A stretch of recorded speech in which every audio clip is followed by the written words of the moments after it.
Welcome to another daily briefing, and this time around we've got some discussion about transfers, primarily a centre-back, an accusation of house hunting by a Tottenham player, some decent words, I think, on Harry Kane, and then some thoughts about where Tottenham are going in the marketplace. So, without any further ado, there's going to be a lot of discussion involving Paratici and Italian footballers. Call it lazy journalism, not a great fan of that phrase, but I think on this occasion we might be getting closer to the truth. It's easy to imagine that he would want to adapt his talents and involve a marketplace with which he's familiar. My massive concern is about how players from one league can transfer to another. It isn't always a foregone conclusion, and Tottenham have had more than a fair share of players that have come from leagues overseas that haven't worked. Of course, there are very notable exceptions, but this is hopefully where Paratici can come in and have that depth of knowledge and that understanding that whilst he won't be able to personally guarantee that any of these guys might work, he will have a better grasp of the characters involved, and hopefully we make fewer mistakes. One candidate that's come up is Turkish defender. Now, this is going to pronounce, hopefully, so he would recognise it if he heard it shouted at him in the street. Mary Demiral.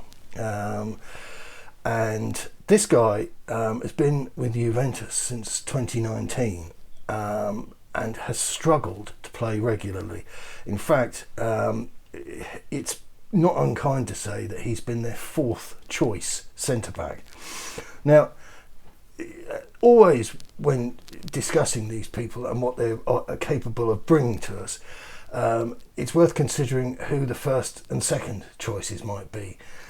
So it might not be that this guy's the worst guy in the world. In fact, my own writing, my own notes, he's behind Leonardo Bonucci, Giorgio Chiellini and Matthias de Ligt. Now, those are class acts. Now, Bonucci is of pensionable age in footballer terms. I think he's about 34. And I think he's even been linked with a move for us, which is kind of stretching the safe pair of hands thing. And would he find the Premier League at that age a little bit fast? I don't know. But to be the fourth choice defender in Turin may not, as I said, it may not necessarily make him a bad bet. Cost possibly 25 million euros. But it really means that, as I was saying to you the other day, we need to sell in order to raise that class of money. And it's difficult to know, without pointing to Harry Kane, how easily achievable that is, because the market is flat. And the thing we've got to remember is that Tottenham players, the Tottenham squad, somebody has got to be really keen on somebody. So, a scout or a manager at another club has really got to make an argument, a compelling case to buy somebody from Spurs. There are obviously some cracking players in there. It's not all doom and gloom, but the players that we need to shift might not be the most exciting and enticing imaginable. So, speaking of the devil, and if you say Harry winks 3 times, he passes sideways. He has been spotted. What's the phrase I'm looking for? It's been assumed that he was by Danny Murphy for TalkSport, that he was spotted at the Belfry, which incidentally is a big golf place, Birmingham, which in my misspent youth I was thrown out of for an incident involving one of those golf buggies, and I was wearing a full dinner suit at the time at about 10 o'clock in the morning, but we won't go into that. Yeah, he was spotted in Birmingham. Does that mean Wolves or Villa might come in for him? I don't know. It would just be great to get rid of Winks. It really would be. It would make my millennium. Harry Kane, that's gone quiet because, you know, the Euros is on and people have got other sort of fish to fry. Interesting stuff here from Ian Ladyman for the Daily Mail, and this is a journalist opposed to a reporter. So this is somebody who, excuse me, gives us his thoughts, and I think they're worth considering. Writes in the Daily Mail, Harry Kane will doubtless still be a Tottenham Hotspur player by the start of pre-season training. Any transfer away from the club is unlikely to be done quickly. Ain't that the truth? But what will the England captain return to when the Euros are over and normal football life resumes? And Ladyman then goes on to reflect upon the roller coaster variety of the managerial hunt, and goes through the business of you know, Brendan Rodgers, Ten Hag, Conte, and finally Fonseca, and goes on to say what I think most of us are feeling, that none of this is going to inspire confidence in Kane whatsoever. And the killer line is the last bit here. It feels as if it feels a little bit as if he is merely the last available fish in Daniel Levy's barrel, and that's speaking about Fonseca. I think it looks dreadful, and looking at transfer rumours across the board, other clubs are already signing people up, and Tottenham aren't.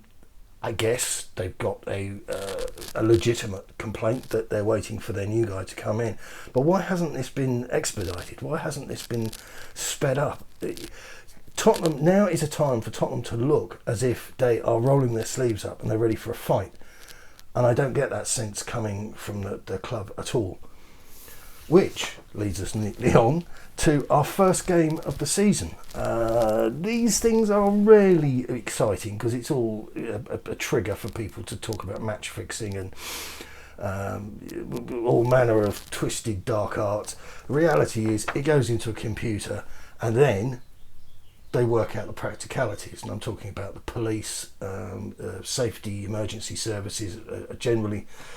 So you get what you get. There are no conspiracies. That's what I'm trying to say. And our first clash in the Premier League, Sunday the 14th of August, is Tottenham at home to Manchester City. Who will be wearing the number 10 shirt at Tottenham, and who will be wearing the number 10 shirt for City, I wonder. Now, what ought to happen is that Spurs should be pushing full steam ahead, send Harry on his way, and then use the money sparingly for what I'm referring to as Project Staying Afloat. I don't think we're in a position to compete for a top 4 place.